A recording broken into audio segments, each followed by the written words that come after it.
अब आपके inter board exam 2025 में चंद दिनों का समय और शेष है। आपका ऑफिशियल मॉडल पेपर के साथ साथ आपका एग्जाम का रूटीन वगैरह भी जारी कर दिया गया है। तो ऐसे में अंतिम समय में जरूरी हो जाता है कि अंतिम गेस प्रश्न रट कर आपको जाना, वैसे प्रश्न जो कि सीधे सीधे पेपर में छपे। तो इसी काम को आसान करने के लिए हम लोग इस चैनल पे अब आपके लिए गेस प्रश्न का एक सीरीज की शुरुआत की, जिसमें आपको वही प्रश्न बताएंगे जो इस साल पेपर में सीधे सीधे पूछे जाएंगे। तो अगर आप भी क्लास 12 के परीक्षार्थी हैं, आर्ट्स स्ट्रीम से, अगर आपका एक विषय ज्योग्राफी है, अभी के इस वीडियो में हम लोग ज्योग्राफी से शानदार गेस प्रश्न की चर्चा करेंगे आपके भूगोल से, ठीक है, जो इस साल के लिए सबसे संभावित प्रश्न है। भूगोल में आप जानते हैं 70 मार्क्स का एग्जाम होगा, 30 मार्क्स का प्रैक्टिकल होगा। 70 में से आपको ऑब्जेक्टिव प्रश्न सिर्फ 70 पूछे जाएंगे, जिसमें से 35 का जवाब देना है। बट अभी के इस क्लास में आपको 50 गेस प्रश्न बता रहा हूं, जहां से कि मैक्सिमम प्रश्न सीधे सीधे टकराएंगे। तो अगर आपको भी अच्छा स्कोर करना है, ज्योग्राफी में 35 में 35 ऑब्जेक्टिव में सही करके आना है, तो इन सभी प्रश्नों का उत्तर देते चलिए, और जिस प्रश्न का उत्तर गलत होगा रट जरूर लीजिएगा, क्योंकि संभावित प्रश्न है। चलिए आगे बढ़ते हैं। 12 के आर्ट्स वाले विद्यार्थियों के ज्योग्राफी से 50 महत्वपूर्ण गेस प्रश्न देखते हैं। मैं बता दिया कि सभी प्रश्न संभावित है, इस साल के लिए महत्वपूर्ण है, तो याद करते चलिएगा एक एक प्रश्न। पहला प्रश्न आपके स्क्रीन पे ये रहा। परीक्षा में काफी कम समय है, तो कोई इधर उधर की बात नहीं, सीधे प्रश्न उत्तर पे फोकस रहेंगे। करेक्ट, टोकरी बनाना किस आर्थिक क्रियाकलाप का उदाहरण है? पहला प्रश्न ज्योग्राफी का इस साल के लिए सबसे महत्वपूर्ण प्रश्न है। करेक्ट, टोकरी कोई आदमी बनाता है तो किस प्रकार के आर्थिक क्रियाकलाप में उसे रखेंगे? तो सर जब वो बना रहा है, टोकरी बना रहा है, तो द्वितीयक आर्थिक क्रियाकलाप में आ जाएगा, आप जानते हैं। तो ऑप्शन बी सही उत्तर हो जाएगा। आगे बढ़ते हैं, दूसरा नंबर प्रश्न है। करेक्ट, किस पतन को स्वेज मार्ग का लाभ प्राप्त है? इसमें से किस पतन से को मतलब स्वेज मार्ग से लाभ मिलता है? तो वो है आपका कोची। कोची पतन को जो है वो स्वेज मार्ग से लाभ प्राप्त होता है। तो ऑप्शन ए याद रखिएगा। चलिए उत्तर देते चलिए, कोई इधर उधर की बात नहीं, सीधे सीधे प्रश्न उत्तर पे फोकस रहिए, और बस जिस भी प्रश्न का उत्तर कभी भी क्लास को देखें आंसर जरूर दीजिएगा, और नहीं मालूम है तो याद करते चलिएगा, क्योंकि आप देख रहे होंगे कितना महत्वपूर्ण प्रश्न है। तीसरा नंबर प्रश्न है कि रुको और जाओ निश्चयवाद की संकल्पना किसने दी? तो रुको और जाओ जो निश्चयवाद की संकल्पना है वो टेलर ने दिया था। तो ऑप्शन डी इसका सही उत्तर हो जाएगा। चौथे नंबर प्रश्न की बात करें तो चौथा नंबर प्रश्न आपके स्क्रीन पे ये रहा। प्रश्न आपसे कह रहा है कि किस वर्ष विश्व की मानव जनसंख्या 6 अरब हुई थी? ये आपसे प्रश्न पूछा गया। तो 1999 में हुआ था। तो ऑप्शन डी सही उत्तर हो जाएगा चौथे नंबर प्रश्न का। पांचवा नंबर प्रश्न है कि जनांकीय संक्रमण सिद्धांत किसने दिया था? तो जनांकीय संक्रमण सिद्धांत नोए स्टीन ने दिया था। तो ऑप्शन सी याद करके जाइएगा। सारा गेस प्रश्न, अब एग्जाम में कम समय तो समझने का उतना टाइम आपको नहीं देना, सीधे सीधे प्रश्न पढ़िए। उत्तर मालूम है तो और अच्छी बात है, नहीं मालूम है तो चीजें याद करके जाएंगे, क्योंकि एग्जाम में जब ये प्रश्न आएगा तो यही सब ऑप्शन भी रहेगा। तो याद रखेंगे तो वहां पे आसानी से आप 35 में 35 सही कर पाएंगे। छठा नंबर प्रश्न है कि रूस को छोड़कर यूरोप के 40 स्वतंत्र देशों में सम्मिलित रूप से कितने लोग रहते हैं? ये आपसे प्रश्न पूछा जा रहा है। तो रूस को छोड़कर यूरोप के 40 स्वतंत्र देशों में अगर सम्मिलित रूप से देखें तो लगभग 50 करोड़ जनसंख्या है। तो ऑप्शन ए सही उत्तर है। सातवां नंबर प्रश्न है कि 21वीं शताब्दी के प्रारंभ में विश्व की जनसंख्या कितनी दर्ज की गई थी? तो 21वीं शताब्दी के प्रारंभ में विश्व की जनसंख्या 600 करोड़ दर्ज की गई थी। तो ऑप्शन सी सही उत्तर हो जाएगा। 8 पे प्रश्न है कि लिंग अनुपात का संबंध है। तो लिंग अनुपात का संबंध है पुरुष तथा स्त्रियों के बीच का जो अनुपात होता है, वहीं जैसे 1000 पुरुष पे कितना स्त्री है तो उसे हम लोग क्या बोलते हैं? लिंगानुपात। तो ऑप्शन ए सही उत्तर याद रखेंगे। 9 पे प्रश्न आपसे पूछा है कि विश्व में सबसे अधिक नगरीकृत देश का कौन सा है? मतलब सबसे अधिक नगरीकृत मतलब नगर कहाँ पे, शहर सबसे अधिक कहाँ पे है? तो ब्रिटेन में है। तो ऑप्शन बी सही उत्तर है। चलिए 10 नंबर प्रश्न पूछा है कि निम्नलिखित में से कौन विकास का सर्वोत्तम संकेतक है? तो विकास का सर्वोत्तम संकेतक देखिए तो आकार में वृद्धि नहीं, गुण में धनात्मक परिवर्तन, मतलब किसी भी क्वालिटी में पॉजिटिव रूप में परिवर्तन हो रहा है, तो वही क्या हो जाएगा? विकास का सबसे अच्छा संकेतक मानते हैं उसे हम लोग। 11 पे प्रश्न आया है कि शुष्क क्षेत्रों में मृदा अपरदन का मुख्य कारण क्या है? मतलब शुष्क क्षेत्र में मृदा अपरदन क्यों होता है? तो वो होता है आपके वायु अपरदन के चलते। तो ऑप्शन सी सही उत्तर हो जाएगा। चलिए आगे बढ़ते हैं, 12 नंबर प्रश्न देखते हैं। करेक्ट, खरीफ फसल की कृषि ऋतु क्या है? मतलब खरीफ फसल की बुआई कब होता है? तो जून से सितंबर इसका सीजन है। तो ऑप्शन डी याद रखेंगे, जो खरीफ हो गया। और रबी जो ठंडा का मौसम वाला फसल है वो होता है आपका, और जून से सितंबर जो गर्मी वाला है वो खरीफ का फसल है। तो ऑप्शन डी सही उत्तर है। चलिए अगला प्रश्न है कि चावल धान की खेती संबंधित है, तो चावल या धान की खेती को हम लोग बोलते हैं गहन निर्वाहन कृषि, ठीक है।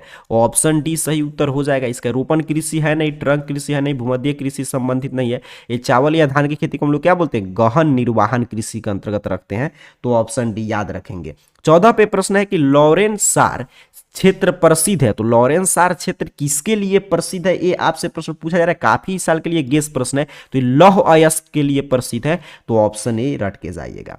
15 पे प्रश्न आया है कि चाय का सबसे बड़ा उत्पादक देश कौन सा है, तो चाय का सबसे बड़ा उत्पादक देश आप जानते हैं चाइना है, चीन है, तो ऑप्शन सी पे है, तो याद रखेंगे। अब टू द पॉइंट, बस प्रश्न और उत्तर वन लाइनर के रूप में याद रखिएगा, सारा प्रश्न रट के जाइएगा। कह रहा है खनिज तेल का सबसे बड़ा उत्पादक देश कौन सा है, तो खनिज तेल का सबसे बड़ा उत्पादक देश सऊदी अरब है। आप जानते हैं अरब का पूरा इकोनॉमी ही तेल पर ही टिका है, तो ऑप्शन सी सही उत्तर हो जाएगा। 17 नंबर प्रश्न है कि निम्नलिखित में से किस प्रकार की कृषि में खट्टे रसदार फलों की कृषि की जाती है, ये आपसे प्रश्न पूछ रहा है। खट्टे रसदार फल की कृषि कहाँ पे की जाती है, तो भूमध्य सागरीय कृषि है, इसी में आपके खट्टे रसदार फल देखने को मिलते हैं, तो ऑप्शन बी सही उत्तर हो जाएगा। आगे बढ़ते हैं 18 नंबर प्रश्न। निम्नलिखित में कौन लौह अयस्क का किस्म नहीं है, ध्यान देंगे क्या पूछा है, कौन नहीं है, ये आपसे पूछा जा रहा है, तो ध्यान से देखेंगे तो यहाँ पे मैग्नेटाइट भी है, हेमाटाइट भी है, साइडराइट भी है, कौन नहीं है, लिग्नाटाइट नहीं है, किसका है, कोयला का है, लिग्नाटाइट बिटुमिन पीट से सभी है कोयला का, तो ऑप्शन सी सही उत्तर हो जाएगा। कौन रोपण फसल नहीं है, ये आपसे प्रश्न पूछा जा रहा है, तो गेहूं रोपण फसल है, नहीं है। रोपण फसल क्या होता है, जिसका व्यापारिक उद्देश्य के लिए कृषि की जाए, जैसे रबड़, चाय, गन्ना, सब व्यापार के लिए किया जाता है इसका कृषि, तो ऑप्शन डी सही उत्तर है। मैक्सिको में स्थानांतरित कृषि की प्रथा को झूम कहते हैं, तो मैक्सिमो में जो आपका कृषि मतलब झूम कृषि को क्या कहते हैं, ये आपसे प्रश्न पूछा जा रहा है, तो मैक्सिको में उसे कहते हैं मिलेया, तो ऑप्शन बी सही उत्तर हो जाएगा, ठीक है। झूम कृषि का नाम पूछा था। चलिए आगे बढ़ते हैं, अगला प्रश्न देखिए 21 नंबर कह रहा है आपसे, कौन सा उद्योग अन्य सभी उद्योगों को आधार प्रदान करता है, ठीक है, जिसे आप जानते हैं उद्योग की जननी भी कहा जाता है, उसे हम बोलते हैं लोहा तथा इस्पात उद्योग। लौह तथा इस्पात उद्योग जो है ये सभी उद्योगों का आधार प्रदान करता है, तो ऑप्शन सी सही उत्तर हो जाएगा। निम्नलिखित में से कौन सा उद्योग दूसरे उद्योग के लिए कच्चा माल तैयार करता है, तो जो आधारभूत उद्योग होते हैं वो दूसरे उद्योग के लिए कच्चा माल तैयार करते हैं, तो ऑप्शन ए सही उत्तर रटते चलिएगा। सारा प्रश्न सीधे सीधे यहां से पूछा जाएगा आपके इस साल के बोर्ड एग्जाम में।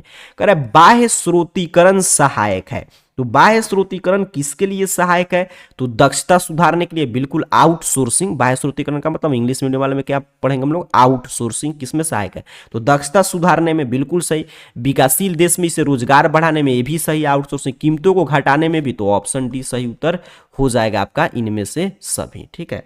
चलिए आगे बढ़ते हैं, इसका ऑप्शन डी आप याद करके जाइएगा।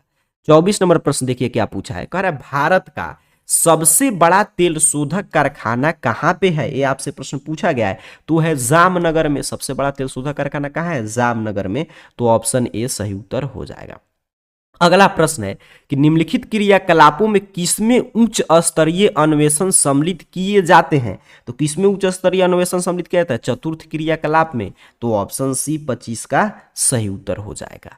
26 पे प्रश्न आया है कि विश्व के प्रमुख समुद्री पतन है, तो विश्व का सबसे प्रमुख समुद्री पतन कौन है, विस्तृत पतन है, तो ऑप्शन सी सही उत्तर हो जाएगा। आगे बढ़ते हैं 27 नंबर प्रश्न, कह रहा है विश्व का सबसे लंबा झील मार्ग कौन सा है, तो सबसे लंबा झील मार्ग ग्रेट लेक्स सेंट लॉरेंस जल मार्ग है, तो ऑप्शन डी सही उत्तर है 27 का। चलिए 28 नंबर प्रश्न है, पारा महाद्वीपीय एस्टुअर्ड महामार्ग किनके मध्य से गुजरता है, तो पाराद्वीपीय जो एस्टुअर्ड महामार्ग है वो डार्विन और मेलबर्न के बीच से गुजरता है, तो ऑप्शन ए रट के जाएंगे, डार्विन और मेलबर्न। चलिए आगे बढ़ते हैं, अगला प्रश्न देखते हैं 29 पे क्या पूछा है। प्रश्न है कि यूनियन पैसिफिक रेल मार्ग कहाँ है। देखिए कितना शानदार शानदार प्रश्न आपको मिल रहा है, कितना वीवीआई प्रश्न, अगर आप प्रीवियस क्वेश्चन पेपर का अध्ययन किए होंगे तो आपको पता चल रहा होगा। तो यूनियन पैसिफिक रेल मार्ग जो है वो आपके कनाडा में है, तो ऑप्शन बी याद रखेंगे, इसका सही उत्तर हो जाएगा। चलिए आगे बढ़े, अगला प्रश्न देख लेते हैं क्या पूछा है आपसे। यहां पे प्रश्न है, कह रहा है दो देशों के मध्य व्यापार क्या कहलाता है। ये प्रश्न देखिए सेंटअप में भी आया था। तो दो देशों के जो मध्य व्यापार होता है उसे हम बोलते हैं अंतरराष्ट्रीय व्यापार। उसे क्या बोलते हैं, अंतरराष्ट्रीय व्यापार। तो ऑप्शन बी इसका सही उत्तर याद रखिएगा। चलिए आगे बढ़ते हैं, अगला प्रश्न देखते हैं 31 नंबर प्रश्न। कह रहा है आपसे यहाँ पे 31 नंबर प्रश्न है कि निम्नलिखित देशों में कौन सा, अच्छा यहाँ पे जो है कुछ आगे प्रश्न जो है आपका यहाँ पे मैं देख रहा हूँ मिसप्रिंट है, तो यहाँ पे इसको छोड़ते हैं ऐसे। इसका ब्रुनेई ऑप्शन सही था, ऑप्शन सी। यहाँ पे आगे कुछ प्रश्न में मतलब कि टाइपिंग मिस्टेक, आगे मैं इसको बताऊंगा। अभी आगे बढ़ते हम लोग 32 नंबर प्रश्न। कह रहा 1996 में कुल विश्व निर्यात का कितना प्रतिशत भाग सेवाओं का था। ठीक है, सेवाओं का कितना मतलब निर्यात होता है, कितना परसेंटेज। 1997 की यहाँ 1996 मतलब 1996 की डाटा के अनुसार पूछ रहा है, तो उसमें 25% ही था, तो ऑप्शन बी सही उत्तर हो जाएगा। चलिए आगे बढ़ते हैं 33 नंबर प्रश्न। कह रहा निम्नलिखित में कौन इथोपिया की राजधानी है। तो इथोपिया की राजधानी कौन सा है, अदीस अबाबा है। तो यहाँ पे ध्यान से देखेंगे तो ऑप्शन सी पे दिया है, तो यही सही उत्तर है। चलिए, ओपेक का संस्थापक सदस्य नहीं है, कौन मतलब संस्थापक सदस्य नहीं है, ये आपसे पूछा जा रहा है। तो ऑस्ट्रिया नहीं। देखिए ओपेक जो है ना, तेल वाले कंट्री का मतलब जो भी ऑयल का उत्पादन करते हैं उनका एक है आपका मतलब कि पूरा ग्रुप, तो उसमें ईरान, इराक, सऊदी अरब सभी है, बट ऑस्ट्रिया नहीं है।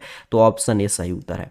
नदी के सहारे बसा गांव किस प्रतिरूप में आएगा, ये आपसे प्रश्न पूछ रहा है। देखिए नदी है, ठीक है, नदी है, अब इसके सहारे इस तरह गांव बसा हुआ है, तो किस प्रतिरूप में आएगा, रेखीय प्रतिरूप में आ जाएगा। ऑप्शन डी सही उत्तर है 35 का। 36 में प्रश्न आया कि मेगा नगर की जनसंख्या कितनी होती है। तो मेगा नगर की जनसंख्या आप जानते हैं, मेगा नगर कौन सा है, मेगा सिटी जिसमें 50 लाख से अधिक जनसंख्या हो। तो ऑप्शन बी पे है, तो रट जाइए। आगे बढ़ते हैं 37 नंबर प्रश्न। कह रहा है पर्वतीय भागों में किस प्रकार की बस्तियां पाई जाती है। तो पर्वतीय भागों में सीढ़ीनुमा बस्ती पाया जाता है पर्वतीय भाग में। तो ऑप्शन बी सही उत्तर हो जाएगा। 38 में प्रश्न है कि 2011 की जनगणना के अनुसार भारत में नगरीय आबादी थी, लेटेस्ट जनगणना यही है 2011 का, इसके अनुसार भारत में नगरीय आबादी कितना था, तो 31.16% था। तो ऑप्शन ए सही उत्तर हो जाएगा। चलिए आगे बढ़ते 39 नंबर प्रश्न। करेक्ट, किस नगरीय क्षेत्र में प्रवासी जनसंख्या का अंश सर्वाधिक है। तो वो है मुंबई में। तो ऑप्शन ए सही उत्तर है 39 का। चलिए आगे बढ़ते हैं, ठीक है। आगे प्रवासी सबसे बड़ा बस्ती आप जानते हैं प्रवासियों का यहाँ पे धारावी मुंबई में ही है। करें निम्नलिखित में से कौन भाषा आर्य भाषा वर्ग में नहीं आता है। तो तेलुगु नहीं आता है, उड़िया भी आता है, बंगाली, असमिया भी। तो ऑप्शन सी सही उत्तर हो जाएगा। आगे बढ़ेंगे, अगला प्रश्न देख लेते हैं। कह रहे भारत में सबसे कम लिंगानुपात वाला राज्य कौन सा है। तो हरियाणा है। बहुआ टाइप प्रश्न, हरियाणा सरकार काफी इस पे कार्य भी कर रहा है भारत सरकार के भी सहयोग से, ताकि लिंगानुपात को सुधारे। क्योंकि हरियाणा में काफी ज्यादा जो वहाँ पे देखिए खेल वगैरह का है जिक्र, तो वहाँ पे बेटियों को थोड़ा सा मतलब कि ज्यादा, अब तो ठीक है लेकिन पहले काफी ज्यादा उनका भ्रूण हत्या किया जाता था। आगे बढ़ते हैं, अगला प्रश्न। 2011 की जनगणना के अनुसार भारत के किस राज्य का जनसंख्या घनत्व निम्नतम है। देखिए अधिकतम नहीं पूछ रहा है, निम्नतम मतलब सबसे कम कहां पे है। तो अरुणाचल प्रदेश में। वहीं सबसे अधिक पूछता तो हमारा राज्य बिहार होता। तो ऑप्शन है, याद रखेंगे। निम्नलिखित में से किस राज्य में सर्वाधिक संख्या में अप्रवासी आते हैं। तो महाराष्ट्र में आते हैं। वही बात ऊपर का घुमा फिरा कर पूछ रहा है। तो ऑप्शन सी इसका सही उत्तर है। भारत में के निम्नलिखित राज्यों में से किस एक में स्त्री निम्नतम है, ये आपसे पूछा जा रहा है, मतलब स्त्री जनसंख्या निम्नतम है। तो यहाँ पे देखिए, तो बिहार में ऑप्शन डी सही उत्तर हो जाएगा। चलिए आगे बढ़ते हैं, अगला प्रश्न देख लेते हैं। कह रहा है आपसे यहाँ पे देखिएगा 45 नंबर प्रश्न।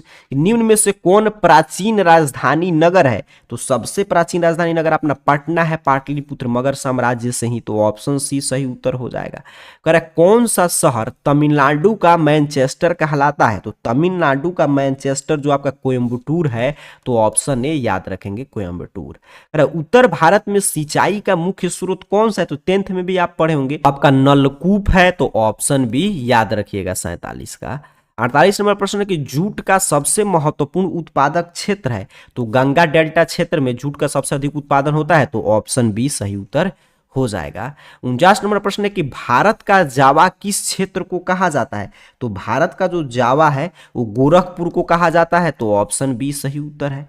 चलिए 50 नंबर प्रश्न देख लेते हैं। प्रश्न आया कि निम्नलिखित में कौन कृषि आधारित उत्पाद नहीं है। ध्यान से देखिए, तो कौन कृषि आधारित है। नमक नहीं है, नमक समुद्र से प्राप्त होता है, बाकी चीनी भी है, कॉफी भी है, चाय भी है। तो पूरा मैंने 50 भूगोल से गेस प्रश्न आपको कराया, ठीक है। बाकी अगर आपको और सब चीज मतलब कि ये जैसे PDF वगैरह प्राप्त करना है है, तो सबके लिए आप व्हाट्सअप चैनल या टेलीग्राम ग्रुप से ज्वाइन हो सकते हो। वहाँ पे पीडीएफ सेंड कर दिया जाएगा और आंसर जब भी पीडीएफ भेजा जाएगा तो नीचे आपको मिलेगा, क्योंकि ये अंतिम पेज है और इसमें एक और पेज ऐड करके उसमें आंसर की वगैरह तैयार करके आपके पास भेज दिया जाएगा। तो सबसे निचले पेज में जाइएगा, वहाँ पे आपको मिल जाएगा इसका आंसर की, मतलब जब पीडीएफ जाएगा तो कहाँ पे पीडीएफ मिलेगा, तो ये शानदार गेस्ट प्रश्न का पीडीएफ बिल्कुल फ्री में टेलीग्राम वगैरह पे भेज दिया जाता है। टेलीग्राम पे AR कैरियर पॉइंट आप सर्च करके ज्वाइन हो सकते हैं, या लिंक सबका डिस्क्रिप्शन बॉक्स में मिल जाएगा। तो व्हाट्सअप चैनल या टेलीग्राम से ज्वाइन हो जाएगा। और ये 50 भूगोल का प्रश्न, इसको रट जरूर जाइएगा। अंतिम समय हम लोग सिर्फ गेस्ट प्रश्न लाएंगे, जो भी क्लास आएगा उसको रटते चलिएगा। एग्जाम में सीधे सीधे प्रश्न पूछे जाएंगे आसानी से। ज्योग्राफी में आप 35 में 35 सही कर सकते हैं। आप सभी को बहुत बहुत धन्यवाद।